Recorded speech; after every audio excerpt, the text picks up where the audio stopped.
Olá pessoal, meu nome é Jaqueline Ferreira, sou analista.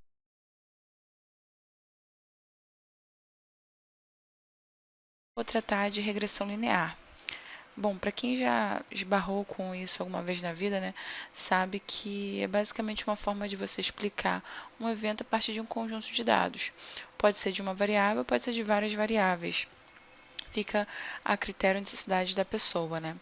Bom, eu vou trabalhar hoje com um arquivo do tipo shapefile que eu peguei na internet mesmo, pelo site da ANP, e é sobre produção dos campos ativos hoje. Eu vou abrir aqui o Spotify, e nessa pasta aqui, produção, se encontram os arquivos do tipo shapefile, dbf. Bom, para quem nunca ouviu falar, né, são arquivos que fornecem a estrutura para plotar no mapa o contorno de determinada região, né? Meu Spotify está aqui já previamente carregado. Vou trabalhar offline mesmo e vou jogar esse dado aqui, o shapefile, para dentro do Spotify, que ele automaticamente vai ler. Eu poderia criar um mapa, por exemplo, com os campos mesmo, mas hoje vou me ater mesmo à regressão linear. Bom, agora que ele carregou, eu vou jogar esse arquivo para dentro dele, né? Vou dividir minhas telas aqui para poder ver melhor, né? Eu vou pegar o produção por campo mesmo, esse ponto .shp. Cliquei, arrastei para dentro dele. Ele vai começar a ler, como é de praxe. Bem, ele abriu as janelas aqui após carregar o arquivo. Vou maximizar isso aqui, vou fechar essa janela. E vou observar os dados aqui dentro mesmo, porque na minha máquina não havia um programa compatível para ler esse tipo de arquivo. Vou abrir a janela aqui, uma tabela. Vou abrir uma tabela aqui. Aqui nós temos a geometria, nós temos a georreferência dele através de latitude e longitude. Nós temos um arquivo bem completo. Sendo que o que eu quero aqui nesse caso que me interessa é a produção de óleo e a produção de gás. Pois bem, para eu ter uma regressão linear, isso implica que eu tenha dados contínuos e para exemplificar melhor, eu vou criar um gráfico aqui 2D, um scatterplot, como eu já havia ensinado em um outro vídeo. Vou fechar a tabela embaixo para ganhar um pouco mais de espaço. E vou começar a construir meu gráfico. Bom, como havia dito, eu tenho que ter variáveis contínuas em ambos os eixos. Então, eu vou escolher aqui, por exemplo, a produção de óleo.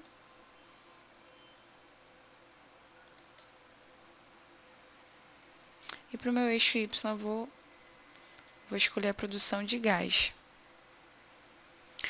E feito isso, eu posso criar de um jeito bem simples uma reta de regressão com a função já embutida.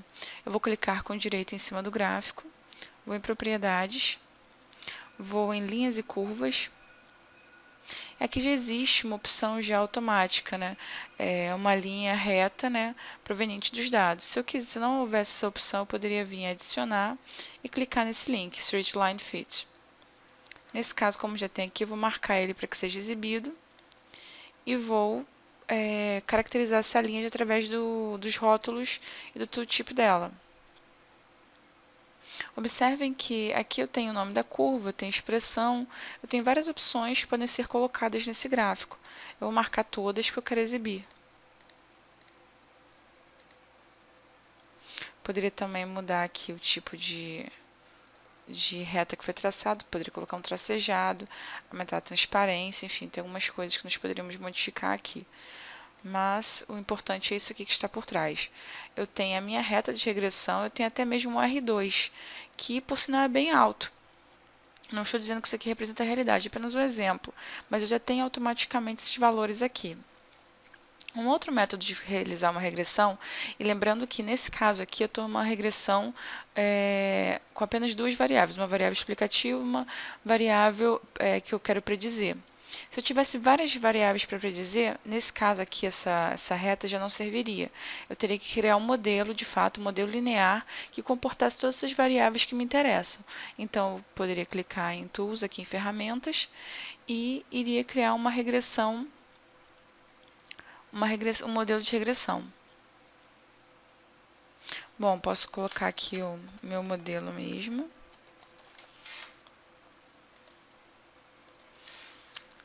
regressão linear.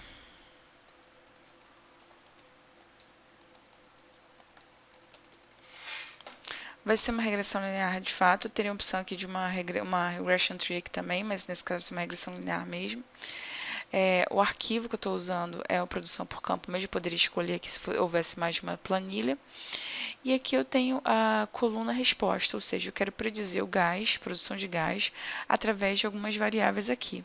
Nesse caso, eu vou escolher uma, que vai ser a produção de óleo mesmo. Eu poderia escolher várias aqui e adicionar diretamente, mas vai ser só uma. Porque nesse caso aqui que me interessa, que seria hábil, útil, aqui só tem essa variável produção de óleo como contínua. Aqui, se eu tivesse várias variáveis e de fato o comportamento dos meus dados não fosse linear, eu poderia tentar linearizar isso aí e transformar isso num modelo mais fácil para poder aplicar. Então aqui eu tenho várias funções de ligação que eu poderia aplicar para poder linearizar esse comportamento. Nesse caso aqui eu vou utilizar uma regressão linear simples mesmo e provavelmente será o bastante. Eu vou clicar em opções aqui. Eu poderia usar também pesos com base em alguma coluna. Nesse caso aqui eu não vou utilizar os pesos, vou usar uma regressão simples mesmo. Vou clicar em OK. Ele vai me apresentar uma janela com o meu modelo, com os resultados do meu modelo. Esse modelo ele é criado, ele é calculado através do TER mesmo, só que é uma opção de prateleira que nós temos aqui, que vem pronta para a gente dar no point click, acessar e criar um modelo mesmo linear. Existem outras opções também para modelos, no caso, que seriam não paramétricos, que seria a árvore de regressão mesmo, e para dados categóricos, que é um outro link também que nós teríamos ali. E será assunto de outros vídeos posteriormente. Mas aqui eu tenho uma janela onde eu consigo ver várias informações sobre o meu modelo. Então eu tenho o p-valor sobre esses coeficientes que foram gerados com base no modelo. Tem o p-valor baixo, ou seja, esse coeficiente da produção de óleo é significativo.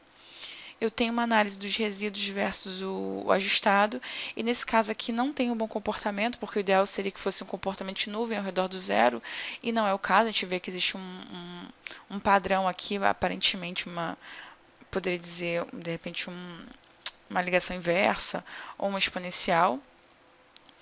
Como só tem uma variável, eu tenho aqui a ordem de importância dela, que é grande, mas de fato é porque só tem uma variável. Se eu tivesse mais variáveis, eu poderia ver a ordem de importância delas. E eu tenho várias outras janelas que poderiam ser criadas, várias outras visualizações que poderiam ser criadas automaticamente. Uma delas seria o qqplot, né, como nós conhecemos o qqplot, que seria como se comportaria uma normal, no caso, para esses dados.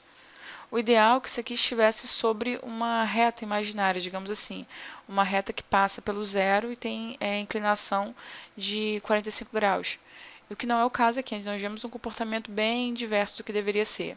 Então, assim, não é uma boa explicação, não tem um bom poder explicativo, mas vale como exercício para a gente ver como é realizada uma regressão linear. Aqui nessa janela eu ainda tenho o R2 normal, o R2 ajustado, eu tenho estatísticas de teste, eu tenho várias saídas que são automáticas para quem está acostumado a trabalhar com R, né? Eu tenho aqui através do TER essas saídas. Se eu quiser editar alguma coisa, eu posso vir nesse link aqui, Edit Model. Então, eu posso trocar a variável, eu posso trocar a função de ligação. Por exemplo, eu vou testar aqui, ao invés de botar uma função linear, botar uma recíproca. Não deve dar muita diferença, porque os dados em si não estão muito bons assim, para fazer esse tipo de cenário, mas dá para ter uma noção que existe uma diferença. Eu continuo rejeitando aqui meu intercepto, o comportamento dos resíduos aqui versus ajustado. Está menos ruim, mas não está bom. Então, assim, dá para fazer várias análises e tem muitas opções aqui. Dá para conseguir bastante coisa interessante, fazer vários modelos aqui para explicar os seus dados, para explicar o seu evento, enfim, para trazer algum diagnóstico e quem sabe até prever mesmo. É isso, pessoal. Se você gostou, dê um joinha no vídeo, inscreva-se no canal e até o próximo vídeo, ok? Até mais!